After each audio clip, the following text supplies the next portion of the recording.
In this video, I'm going to show you how you can cash out and withdraw your Roundups on Cash App. First, sign into your Cash App account. Then click on the bank icon in the bottom.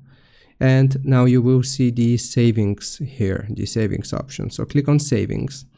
Now the first thing that you need to make sure is that Roundups is turned on, so you can save your spare change here. And if you get a cash card, then you will be able to receive some spare change for your purchases. Now, how can we withdraw or cash those out? So basically, if they're turned on, you will see them in the savings. If you click on savings, then in order to withdraw your money, all you need to do is to click on withdraw. If you have sufficient funds, then you will be able to withdraw your Roundups into your balance, and you will be able to use that money on Cash App.